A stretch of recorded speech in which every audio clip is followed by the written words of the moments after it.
허환구의 라디오 오늘. 여러분 안녕하십니까, 허환구입니다. 배우 정우성 씨와 모델 문가비 씨의 비혼 출산을 두고 논란이 뜨겁습니다. 과도한 가십성 기사나 해당 인물들의 인격을 비하하는 내용도 많지만 우리 사회 전반적으로 비혼 출산이 늘어나고 있다는 현실을 받아들여야 한다는 사회적 인식 개선에 대한 요구도 함께 들리고 있습니다. 실제로 지난해 출생 통계에 따르면 혼인후에 출생아는 전체 출생아 중 4.7%로 10,000명을 넘어섰습니다. 물론 아직 우리나라의 비혼 출산율은 OECD 평균인 42%에 비하면 매우 낮은 수준입니다. 우리나라의 전통적 가족관이 그만큼 확고하기 때문일 텐데요. 하지만 최근 설문조사에 따르면 이마저도 달라지고 있습니다. 우리나라 성인의 30%는 비혼 출산에 긍정적이라고 답했습니다. 비혼 출산, 이제는 우리도 현실을 반영해 적절한 대책을 세워야겠습니다. 11월 27일 수요일 라디오 오늘, 광고 듣고 시작합니다. 지금 직장인에게 가장 필요한 능력은? 인내력? 정보력, 기획력, 영업력. 삼성금융 연금력. 삼성생명, 삼성화재, 삼성증권, 삼성자산운용이 함께 연금력을 만들어갑니다. 삼성금융 퇴직연금. 원금 손실에 유의하시고 자세한 내용은 삼성금융 참조. 마음에 폭풍이 몰아치는 하루였다면 잠시 귀 기울여 보세요. 이 소리는 스트레스 감소를 도와주는 안마의자 LG 힐링미의 마인드케어 사운드입니다. 휴식의 새로운 바이브 LG 힐링미 MX9. RSV 알고 계신가요? RSV는 독감 바이러스만큼 전염성이 강한 급성 호흡기 감염 바이러스로 영유아나 60세 이상 성인에서 감염 시 폐렴 등 심각한 합병증으로 이어질 수 있습니다. 주로 독감 바이러스와 비슷한 시기에 발생하는 RSV. 자세한 내용은 의사와 상담하세요. 이 광고는 RSV 질환인식 캠페인입니다. 새 차 타고 싶은 사람들 주목! 현대 자동차를 구매하는 새로운 비법, 이름하여 안심 플러스 할부. 중고차 잔가를 70%까지 보장, 차값의 3분의 1만 매달 부담 없이 나눠내고 2년 뒤엔 타던 차를 그대로 반납하면 되니 완전 초대박. 자세한 내용은 지점 대리점 문의. 건너오세요. 당신의 퇴직연금이 원하던 글로벌한 세계로. 내 연금 상품 그대로, 중도해지 없이도. 실물이전은 지금이다. 수익률이 중요한 퇴직연금은 글로벌 투자하는 연금 미래에셋 증권으로. 원금 손실 유의, 투자 전 상품 설명서 및 약관 필독. 라디오 오늘 수요일 순서 시작합니다. 1부 김필수의 차필 귀정 함께하고요. 2부 이슈 오늘에서는 봉화군 정자문화생활관에서 전국 8도 풍류 체험 행사가 열리고 있다는 소식 알아봅니다. 이어서 배종찬의 리서치 오늘 함께하겠습니다.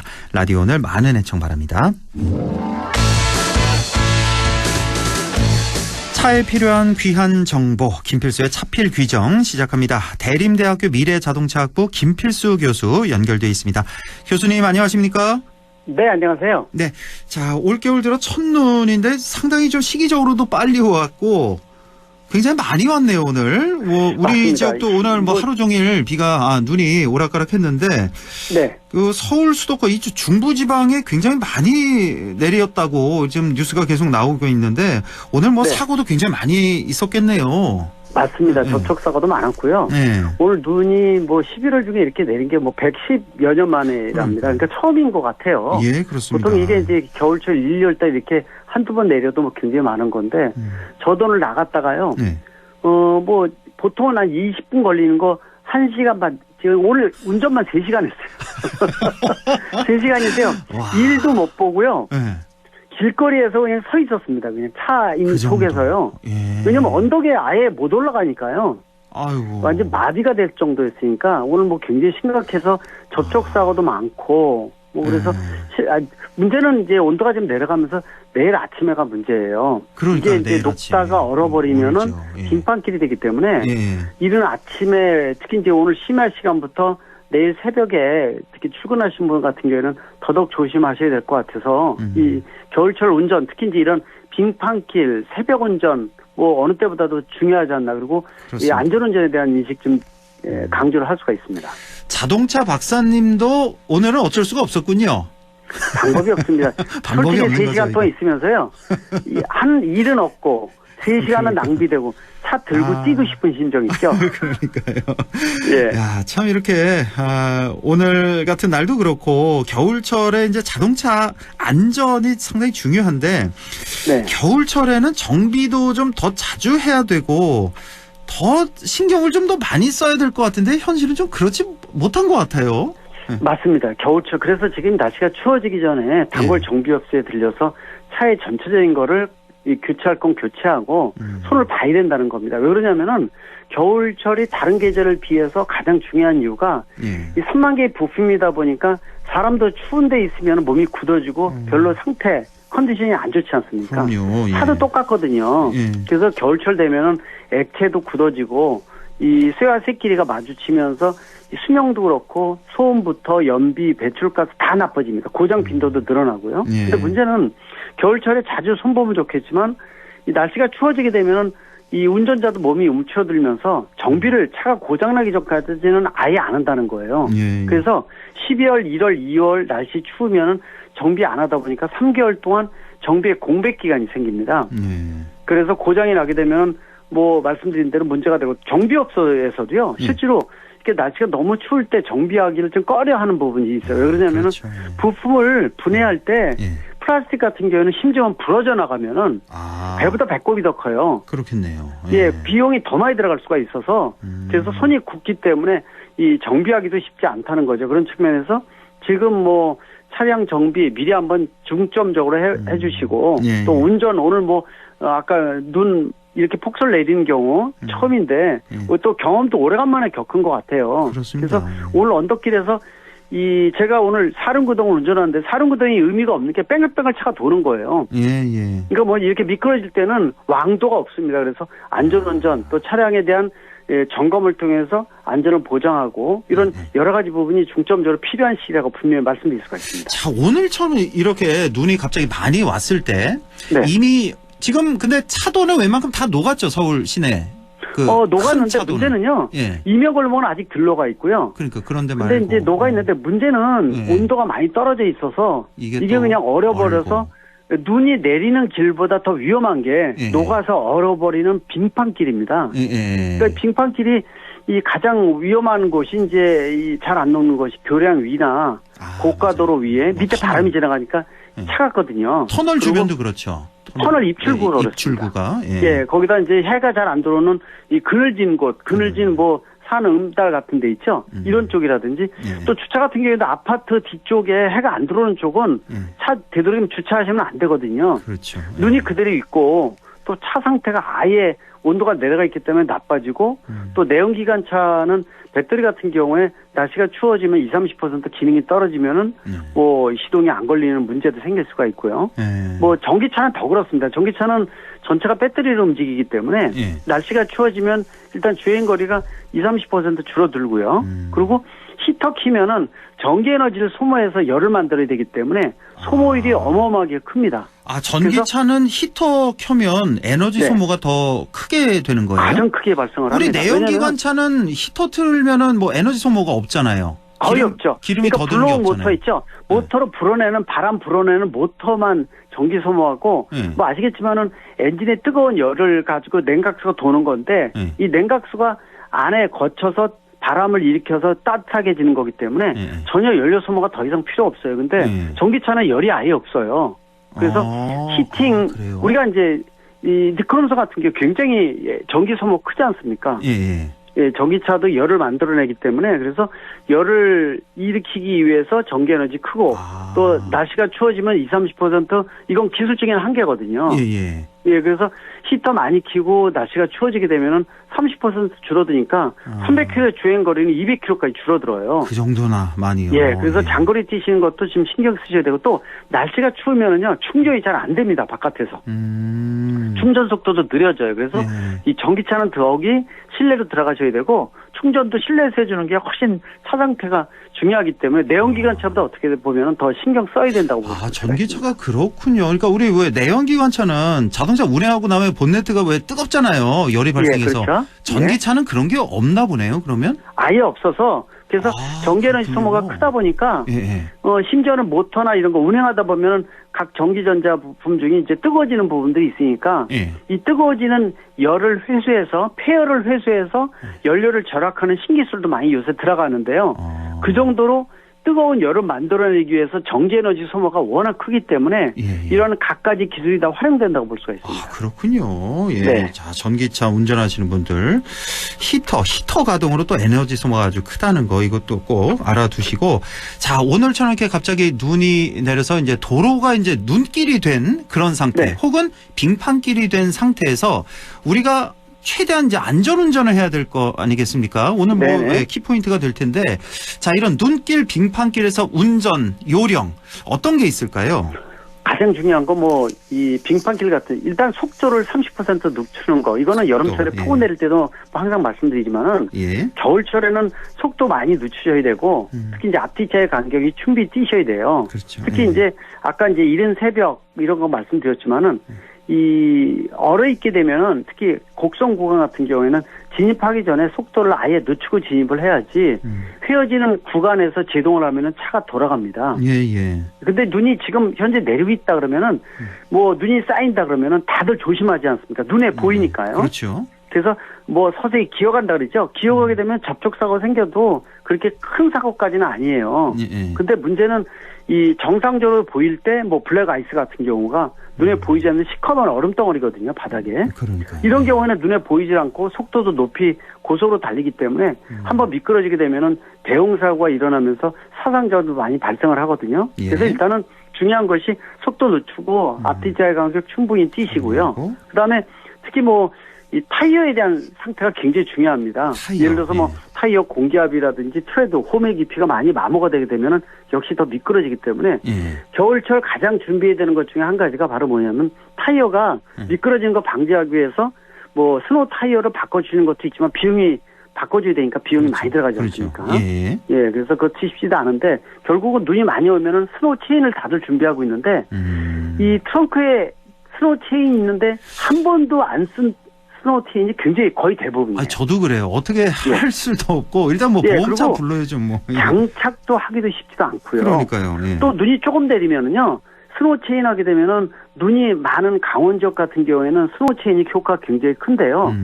아스팔트가 노출이 되면은 스노우 체인이 바닥에 아스팔트에 흠집 생기는 거 물론이고 진동이 심해서 차에도 안 좋습니다. 그렇겠죠. 그래서 요새 스프레이로 이 타이어에다가 뿌리는 스프레이 종류의 기능성 스프레이가 많이 나와 있어요. 이거 효과가 저도 실험도 많이 해보지만은 한 20-30분 정도 효과가 있습니다. 20-30분이요? 길게는 20-30분, 짧게는. 정도? 그래서 예를 들어서 언덕 때 미끄러울 때요. 밖에다가 뿌려놓게 되면은 밀고 치고 올라가서 마찰 저항이 굉장히 커져요. 근데 항상 오래 가는 건 아니지만은 짧은 구간 같은 미끄러운 도로에서는 뿌려주면 효과가 있고 또 양이 조금 뿐이 없다 그러면은 전륜구동이다 그러면 앞바퀴 쪽에 뿌려주고 후륜이면 뒷바퀴인데 오늘 뭐 가장 문제가 됐던 건 역시 후륜이었어요. 후륜구동은 언덕에서 우리가 속된 말로 쥐약이라고 그러지 않습니까? 그렇습니까? 뒤에서 그래서 전륜구동이 후륜구동보다 낫고 또 전륜구동보다 사륜구동이 훨씬 낫고요. 지금 근데 이제 말씀드린 스노우 타이어, 스노우 체인 뭐 효과가 있다 그러지만은 이게 왕도 만능이 아니거든요. 그래서 제가 아까 말씀드렸다시피 뭐 사륜구동인데도 오늘 저도 운전하는데 언덕에서는 뺑글뺑글 돌 정도니까요. 그래서 이런 날은 더더욱 운전 조심하셔야 되니까 말씀드린 그런 블랙 아이스 또 운전에 대한 속도, 앞뒤차의 간격 그리고 뭐 눈이 많이 내리게 되면 비상등 켜서 경계심을 주변에 주는 것도 굉장히 중요하고 그리고 눈이 많이 내릴 때는요 차 놓고 대중교통수단이 가장 안전합니다. 그럼요. 이게 가장 중요합니다. 차 운전하시는 거 최대한 자제하시고 그러니까 속도 감속하고 차간거리 충분히 띄우고 그 브레이크 사용도 있잖아요. 이것도 최대한 자제해야 되는 거죠. 눈길 브레이크를 보통 이제 브레이크를 밟았다 놨다를 반복하는 게 효과가 좋아요. 그러니까 짧게 살짝 밟는 거죠. 그러니까 이 차 신호등 앞에서 차가 여러 대 서 있는데 속도를 높여서 갑자기 브레이크 잡으면 차 미끄러질 수 있거든요. 그래서 충분히 지금 속도 낮춰서 저기 차들이 서 있다 그러면은 미리 속도를 늦춰서 서서히 진입하는 거죠. 이렇게 미끄러울 때는 뒤에서 빵빵 거리는 사람도 없습니다. 급할 게 없어요. 맞습니다. 그래서 한 템포 느린 운전 또 양보 운전이 굉장히 중요하고요. 비상등 켜시고 그리고 말씀드린 대로 초보 운전자 같은 경우에는 더더욱 미끄러운 도로에 익숙지 못하다 보니까 그렇죠. 당황하는 경우도 많거든요. 그래서 역시 이 미끄러운 도로도 이 훈련을 해봐야 돼요, 사실은요. 예, 맞습니다. 북유럽 쪽에는요, 면허를 딸 때 미끄러운 도로의 운전 방법도 가르칩니다. 아, 그래요? 눈이 워낙 많다 보니까요. 그렇죠. 예. 그래서 빙판길에 차를 제어하는 방법, 또 제동거리를 그나마 길지만 줄이는 방법, 핸들을 어떻게 틀어야지 덜 미끄러지는지 이런 것까지 훈련하기 때문에 훨씬 더 북유럽 쪽이 훈련이 잘 돼 있다 이런 말씀 드릴 수가 있고요. 그리고 혹시 눈이 쭉 내리면은 앞차가 쭉 지나가면요, 우리가 걸어갈 때 앞 사람이 가면은 그 발자국 따라서 똑같이 밟지 않습니까? 예. 자동차도 앞 타이어를 그대로 따라가는 게 제일 좋아요. 아, 그래? 이게 왜냐면 눈에 꽉 눌려지게 되니까 더 미끄러울 것도 같은데. 아니에요. 그게 눌리는데 한 번에 누른다고 빙판이 되는 게 아니라 적당히 차가 지나가면 눌러주기 때문에 그냥 눈이 쌓여 있으면은 비슷해 보이니까 어디에 어떤 턱이 있는지를 전혀 알 수가 없잖아요. 아, 그렇죠. 우리가 이제 흙탕물 같은 경우도 마찬가지라고 볼 수가 있는데, 그래서 앞차가 가면은 굴곡져 있는 거, 어디가 지금 푹 들어가는구나라는 거 알 수도 있고요. 또 바퀴가 눌러준다 하더라도 눈이 아주 눌려서 빙판이 되는 게 아니에요. 한 번 가지고 빙판 되는 거 아니거든요.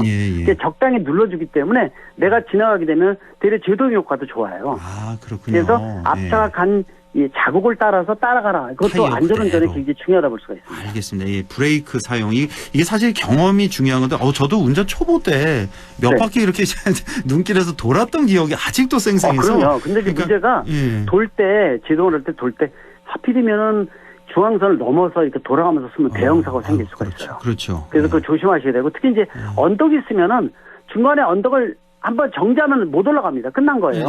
오늘도 차 보면서 중간에 이제 경험이 없는 분들은 중간에 약간 제동을 했으면은 헛돌죠.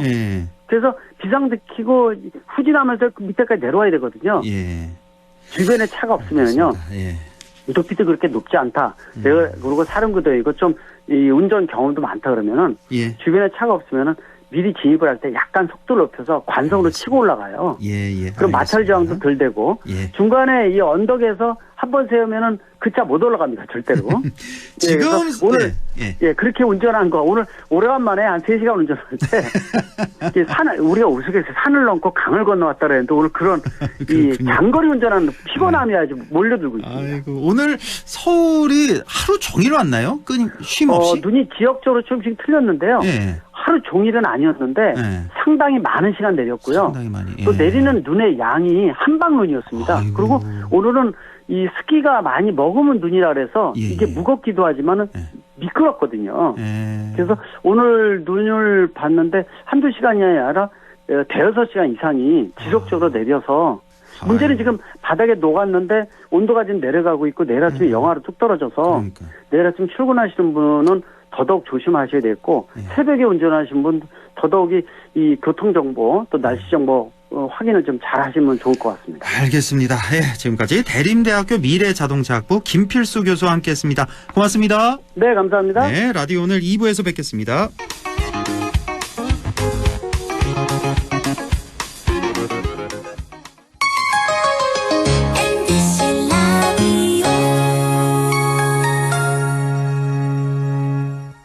나에게 딱 맞는 대학, 나에게 꼭 맞춘 대학.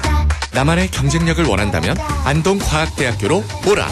시대에 딱 취업 중심 실전학과, 학생의 꼭 현장 중심 실무교육, 취업에 맞춤, 내 꿈에 맞춤, 나의 드림핏 안동과학대학교.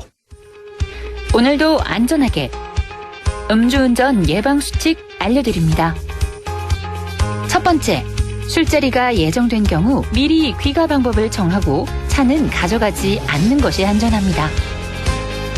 두 번째, 음주 후 자전거나 전동 킥보드를 이용하는 것도 음주운전 처벌 대상에 포함됩니다. 세 번째, 과음을 한 다음 날에는 대중교통을 이용해 주세요. 숙취 음주운전 역시 처벌 대상입니다. 네 번째, 음주운전을 방조하는 경우에도 3년 이하의 징역형 또는 1,000만 원 이하의 벌금형에 처해질 수 있습니다. 적극적으로 말려주세요. 위험한 음주운전 미리 예방하여 소중한 생명을 지켜주세요.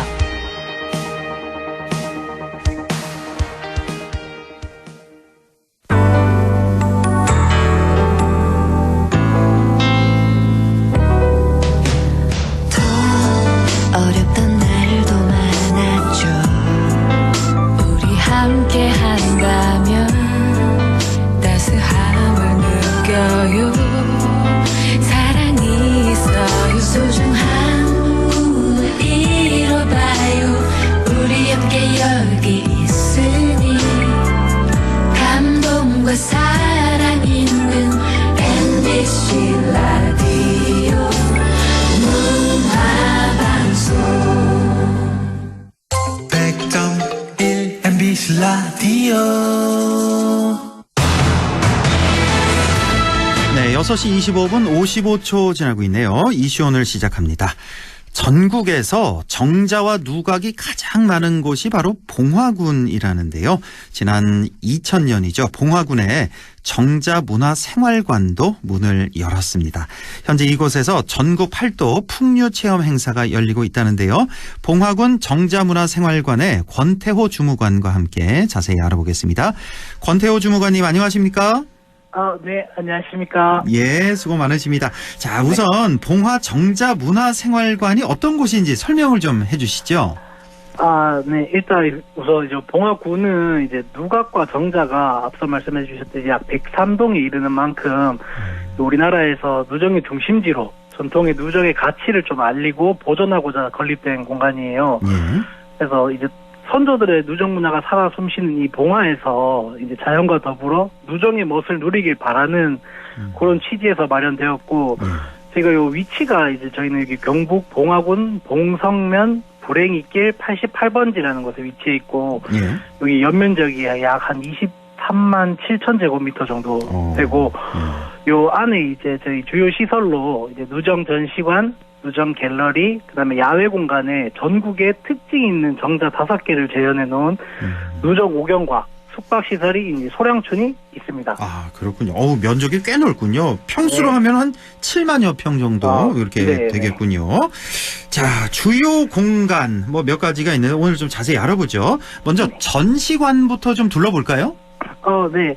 저희 전시관은 이제 1전시실부터 3전시실까지인데요. 그래서 1전시실에는 이제 누정의 세계로 이제 진입해서 누정의 개념과 특징 같은 이제 전반적인 내용을 이해하는 공간과 누정 건축의 구조와 특징을 이제 설명해주고, 누정을 소재로 한 시나 서화 등 이제 예술 작품을 소개하는 공간입니다.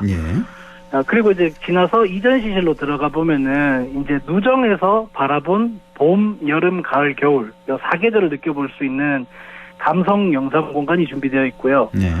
이제 마지막 3전시실에는 이제 누정의 건립 배경, 이제 봉화의 주요 누정들의 소개를 조금 해주는 그런 공간입니다. 그렇군요. 1, 2, 3 전시관으로 전시실로 구성된 전시관 소개를 해주셨고, 자, 정자문화생활관에는 전국의 5대 누정이 그대로 재현돼 있다면서요?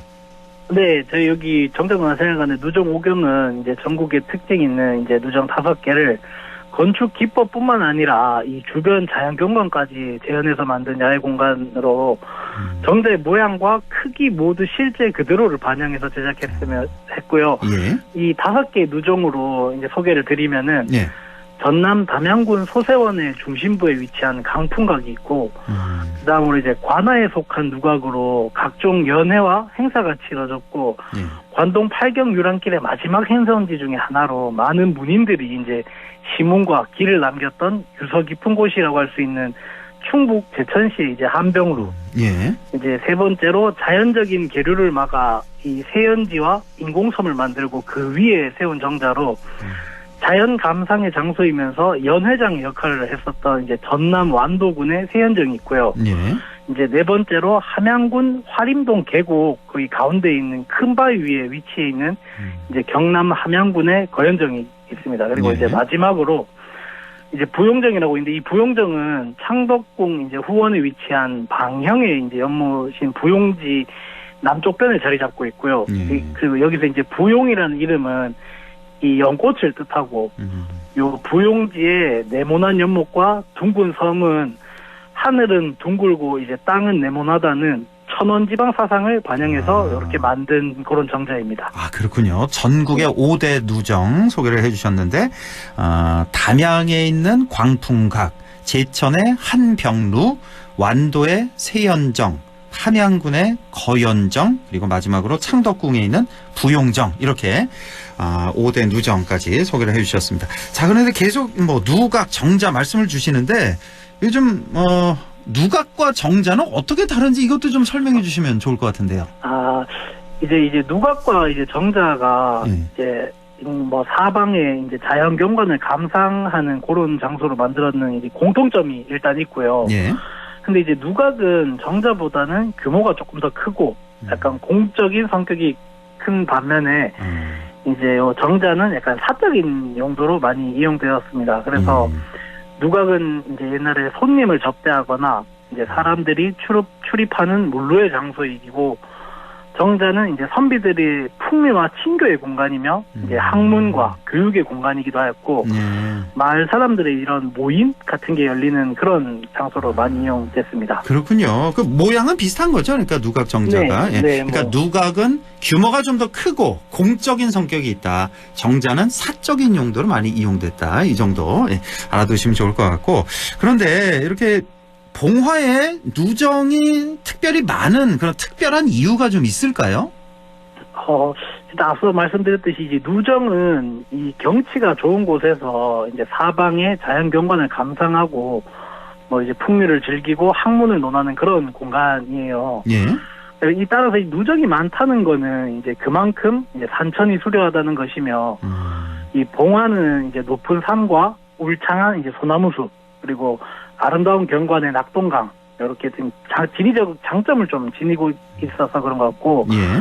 그리고 이제 봉화에 정자가 많은 또 다른 이유 하나는 이제 옛날에 낙향한 선비들이 좀 많았다는 것이에요. 그래서 조선시대 이제 경북 북부의 유림들이 이제 봉화로 많이들 옮겨왔고, 특히 이제 태백오현으로 불리는 이제 강흡, 심장세, 정량, 홍석, 홍우정, 이렇게 이런 사람들이 병자호란 이후에 이제 벼슬을 버리고 이제 봉화에 내려와 정자를 짓고 이제 학업정진과 후진 양성에 이렇게 힘쓰기도 해서 그런 것 같습니다. 아, 그렇군요. 자, 이 봉화 정자문화생활관에서 오는 12월 29일까지 전국 8도 풍류체험 행사가 열린다는 소식인데요. 이 행사 소개 좀 해주시죠. 요 행사는 이제 경상북도 관광진흥기금 사업으로 이제 전국 8도 풍류문화 체험을 진행하고 있는데요. 그래서 요 사업은 이제 한복을 빌려 입고 이제 국악을 들으면서 여기 정자문화생활관을 걸어보며 이제 그 당시에 사람들처럼 이제 풍류를 즐기는 프로그램으로 지금 시작은 이제 11월 2일부터 시작했고, 요거 12월 29일까지 앞서 말씀해 주신 대로 진행하고, 그다음에 이제 국악 프로그램 같은 경우에는 이제 12월 28일까지 이제 매주 토요일 날 이제 오후 1시부터 2시까지 그렇게 진행됩니다. 그렇군요. 예, 전국 8도 풍류체험 행사도 많이들 가보시면 좋을 것 같습니다. 그리고 또 하나가 숙박시설도 잠깐 얘기를 주셨는데, 봉화를 찾는 분들이 미리 이렇게 예약해서 이용할 수 있는 거죠? 네, 그럼요. 저희 이제 정자문화생활관 안에 이제 숙박 공간인 소량촌이라고 있는데요.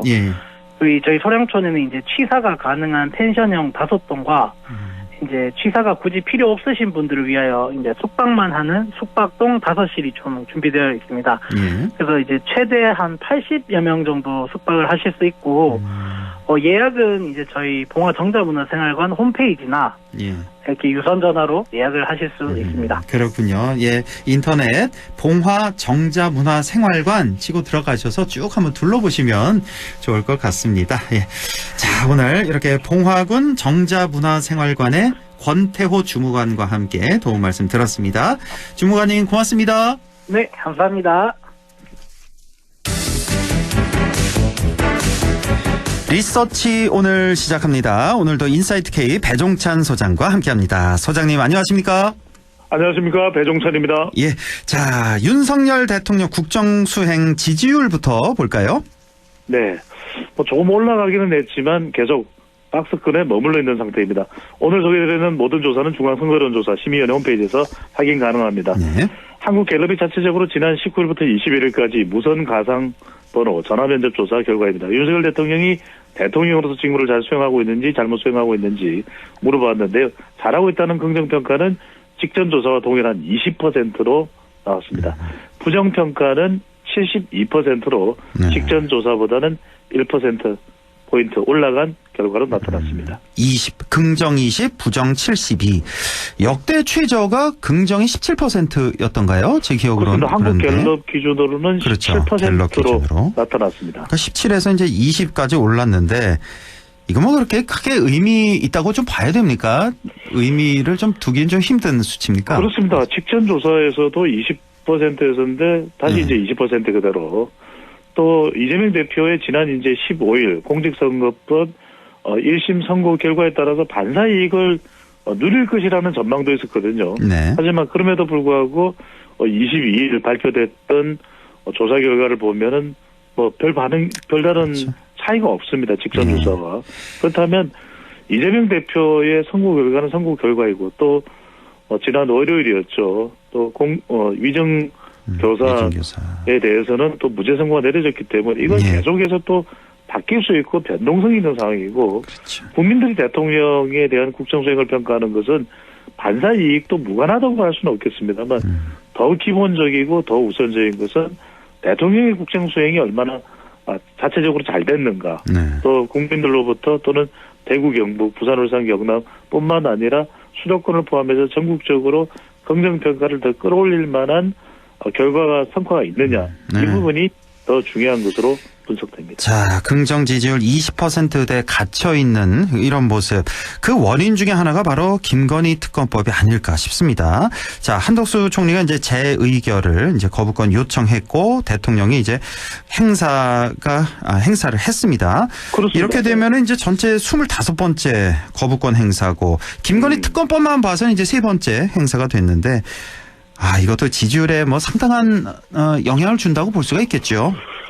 이 부분에 주목해야 될 부분이 원래는 이제 예정대로였다면은 재표결을 민주당이 바로 28일입니다. 바로 내일입니다. 이번 주가 되죠. 내일이죠. 그런데 이것을 12월 10일로 연기를 했어요. 여기서 매우 중요한 두 가지 이 함의가 있습니다. 담겨진 의미가 있는데 첫 번째로는 좀 더 이제 기한을 연장했다라는 것은 오히려 지금 위정교사 무죄 선고로 전국 주도권을 정치 주도권을 민주당이 가져갔다. 이렇게 이제 해석할 수도 있는 것이고 저도 김건희 여사 특검법과 관련해서는 민주당이 여론에서 오히려 더 명분이 있는 그런 또 정계 양상이기 때문에 이 부분에 대해서 자신감을 가지고 있다. 그래서 이제 12월 10일로 연기하는 목적에는 바로 이제 국민의힘의 이탈표를 이제 기대하는 것일 수도 있습니다. 첫 번째로는요. 그것이 이제 지난번에 김건희 여사 특검법에서 104명, 104표, 그러니까 이제 4명 정도의 이탈표가 있다면 이번에 좀 더 있지 않겠느냐라고 이제 4명 정도 이탈표가 있다면 이번에는 더 있지 않겠냐는데 이건 이제 국민의힘에서는 아예 전부 기권을 할 수도 있다. 이런 이야기도 나오고 있는 상황이기 때문에 얼마나 이탈표가 나올 수 있을지도 실제 그것이 가능할지 모르겠습니다만 여론을 주도할 수 있다는 차원에서는 또 기한을 연기한 배경도 또 하나가 있습니다. 바로 12월 10일에는 이 김건희 여사 특검법의 재의결이 이루어지지만 무기명 재표결이지만 바로 그 이틀 뒤는 뭡니까? 바로 조국의 신당 대표의 또 대법원 확정심이 있거든요. 그러니까 이렇게 이제 여론을 12월로 묶어가는 것이죠. 그러면은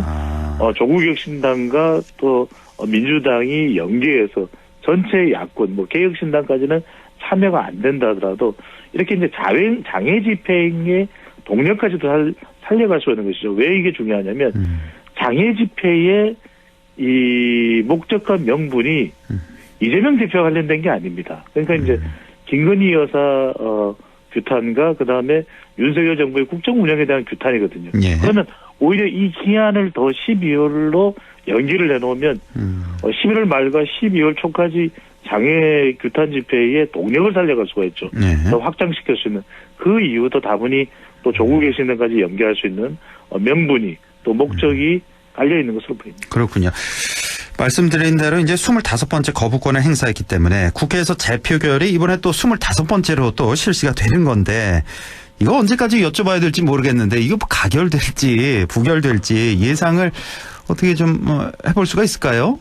저는 부결로 예상을 합니다. 역시 데이터상으로 데이터상으로 예상을 하는 건 뭐냐면 이른바 이제 공포거든요. 공포라는 것은 뭐냐면 위기입니다.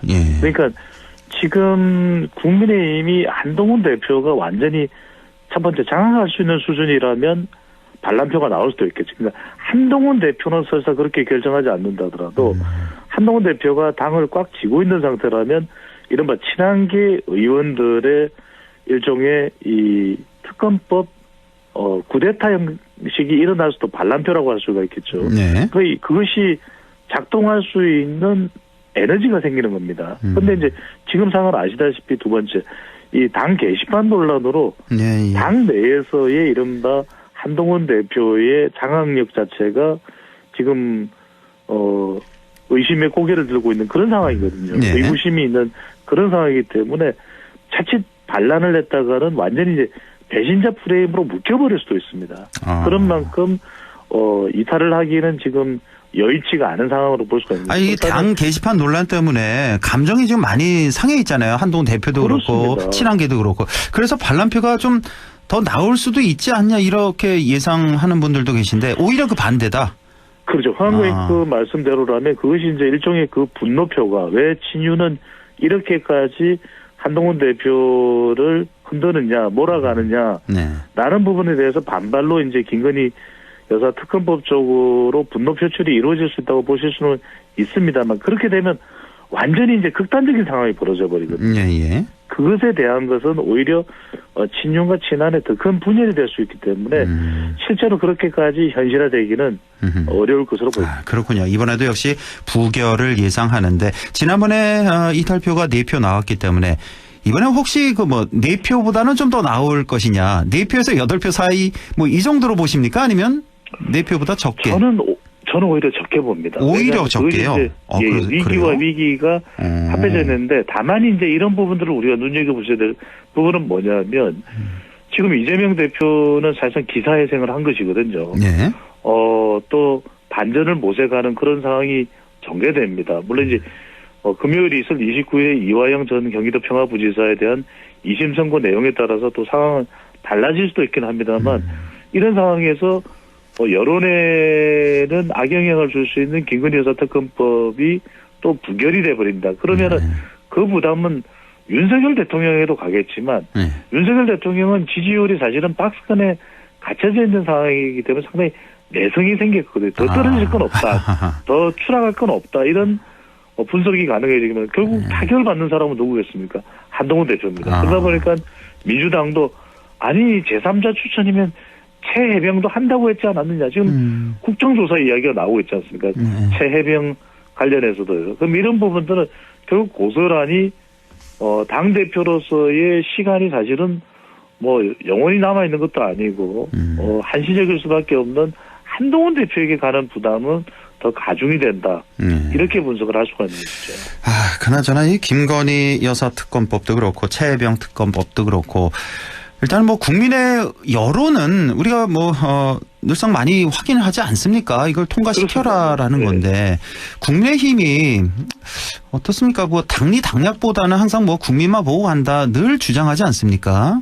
그래서 좀 글쎄요, 뭐 당에 어떻게 좀 얽매여 있지 않은 그런 의원들, 소신이 있는 그런 의원들의 이탈표 이게 좀 나와줘야 궁극적으로는 좀 보수도 살 수 있는 거 아닌가 그런 생각도 좀 드는데 언제까지 이렇게 김건희 여사 이 리스크에 끌려다니기만 할 건지 그러니까 이거 앞으로 계속될 일 아닙니까? 이번에 거부가 맞습니다. 부결이 되더라도 결과적으로는 우리 정신문화에서도 난동 아니겠습니까? 제가 너무 이야기를 격가지로 가지는 않겠습니다만 서해 류성룡의 큰 업적을 이순신의 발탁으로 보거든요.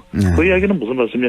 결국은 정치는 상상력이 동원돼야 되는 것인데 정말 이런 상태로 계속 정체되어 있는 상황이라면 결국은 윤한 갈등도 지속되고 있죠. 다들 이제 지지층조차도 이해를 못할 겁니다. 그러니까 최병 관련된 부분에 대해서도 왜 그러면 좀 분명한 해명을 내놓지 못했냐. 이게 이제 이른바 이 핵심 지지층들의 요구이기도 하고요. 또 김건희 여사 관련된 부분도 그러면 이걸 어떻게 해결할 거냐. 대안이라도 있어야 되는 거 아니냐. 그러면 대통령실로부터 대안을 듣기도 힘들고 국민의힘의 한동훈 대표는 전당대회에 나섰던 이유가 이제 변하고 윤석열 대통령과는 다른 리더십을 보여주겠다라는 것이 기대감이었고 전당대회에서 60%가 넘는 선택을 이렇게 되면 상당히 이제는 이 부분이 딜레마가 부담이 될 수밖에 없는 거죠. 그러니까 서인크 말씀대로 국민의힘의 지지율도 지금 신통치가 않은 상태에서 문제 해결은 안 되고 있는 상황이거든요. 결과적으로는 어떤 돌파구의 마련, 해법이 있어야 되는데 해법은 보이지가 않는다. 그러니까 지금 당장 좀 아프더라도 이거를 좀 해결하고 넘어가야지. 지금 명태균 논란도 벌써 몇 달째 계속되고 있잖아요. 근데 그 핵심은 사실은 이준석도 아니고 오세훈도 아니고 김종인도 아니고 윤석열 대통령 김건희 여사 아니겠습니까? 핵심은.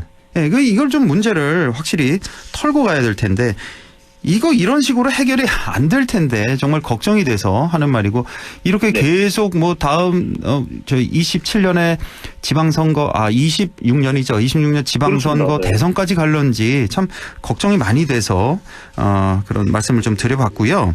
예. 정당 지지율 추세는 그 수치만 좀 불러주실까요? 그렇습니다.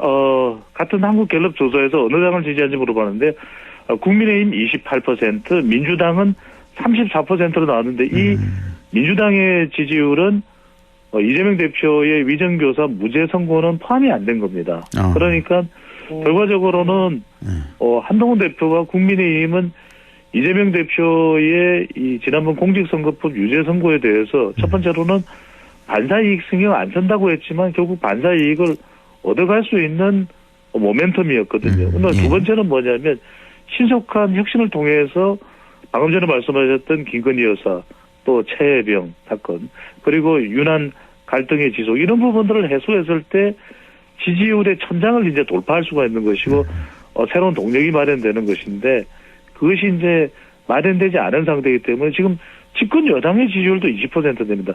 대통령의 지지율은 갓 20%의 문턱에 있는 것이고 집권 여당의 한국갤럽 기준입니다. 집권 여당의 지지율도 동시에 이제 동반 하락이 되는 상황인 거죠. 이른바 디커플링이 아니라 국민의 힘도 대통령도 네거티브 부정적으로 이제 커플링이 돼서 지지율이 동반 하락하는 앵커플링 상황 이런 상황에서 갇혀 있는 상황이거든요. 갇혀 있는 상태이기 때문에 이 부분은 어떻게 돌파해야 되는데 한동훈 대표가 결국은 키를 쥐고 있습니다. 어떻게 어떤 선택을 하느냐 이 부분이 이제 사실은 가장 핵심이고 관건이라고 봐야 됩니다. 이재명 대표에게 뭐 한마디만 좀 여쭤보죠.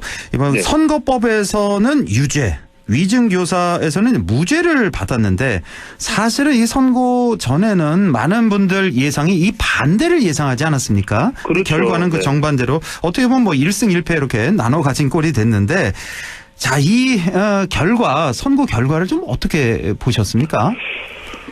이재명 대표 스스로가 위정교사 무죄 선고를 받고 나오면서 창의 일속이라 그렇지 않습니까? 결과적으로 너른 바다에 좁쌀 하나다.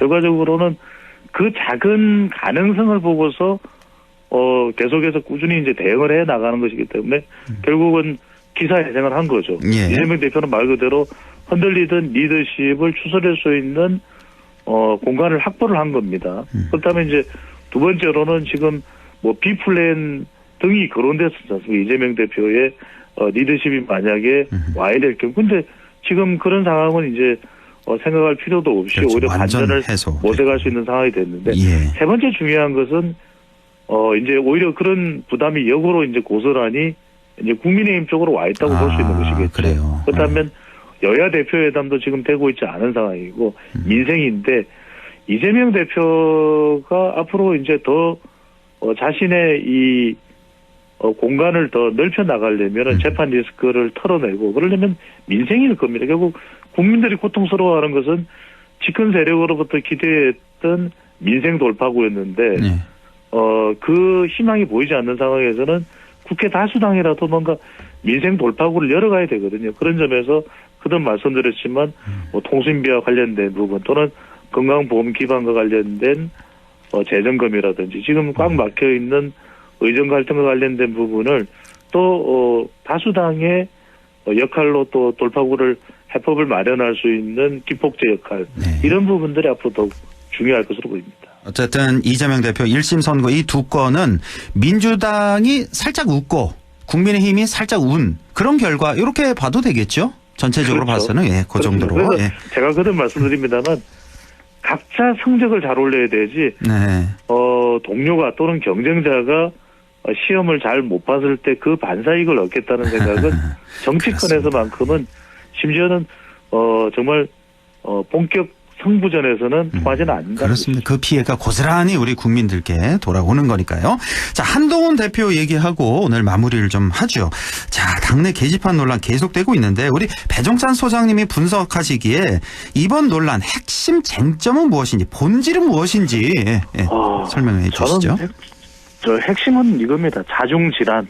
그리고 해법은 결자해집니다. 자중질환은 뭐냐면 결과적으로는 어떤 이슈가 등장하든 간에 이걸 이성적으로 차분하게 풀어나가는 것이 아니라 친한 갈등 구조가 돼버리지 않습니까? 그러면 결과적으로 한동훈 대표가 아무리 명분을 가지고서 이성적으로 설명을 하더라도 이것은 익명성과 비공개해야 되는 내용이고 가족에 대해서는 답하지 않겠다라고 할 것이 아니라 결과적으로는 지금 비상 시국이고 국면이라면 친윤계의 당대표 흔들기야 뭐 이미 있어 왔던 일이고 앞으로도 예정된 일 아니겠습니까? 그렇다면 반전모색을 위해서라도 이 부분은 결자해야지. 그러니까 게시판과 관련된 부분이 단계 논란을 계속 해나갈 일은 아니지 않습니까? 그렇다면 이 부분에 대해서 한동훈 대표가 분명하게 가족과 관련이 있는지, 물론 이제 본인이 판단하고 있는 지금의 해법도 또 타당한 것이겠지만 지금 당의 위기 국면인 만큼 이 부분을 결자해지하고 결국 이 가족들과 관련된 그 부분이 무엇이었는지를 분명하게 밝히는 것이 오히려 더 분명한 해법으로 해석됩니다. 지금 상황을 보면 가족이 연루됐다고 보는 게 맞을 것 같은데, 물론 이걸 뭐 수사를 해봐야 하는 문제이긴 합니다만 지금 여러 가지 정황상 연루된 것 같은데 이거를 솔직하게 털어놔야 된다, 결자해제해야 된다, 이런 해법이시라는 거죠. 그러니까 그렇습니다. 만약에 그렇다면 알겠습니다. 오늘 여기까지 하죠. 인사이트 K 배종찬 소장과 함께했습니다. 고맙습니다. 감사합니다. 사안에 따라 창원지검이나 서울중앙지검 등으로 고발기관에 분리해 의혹 하나하나에 집중하겠다고 덧붙였습니다. 국민의힘이 이재명 더불어민주당 대표의 공직선거법 사건 1심에서 내려진 당선 무효형 판결을 겨냥해 선거비용 반환 의무를 강화한 공직선거법 개정안을 발의했습니다. 국민의힘 주진우 의원은 정당을 합당하거나 분당하는 경우에도 선거 보전금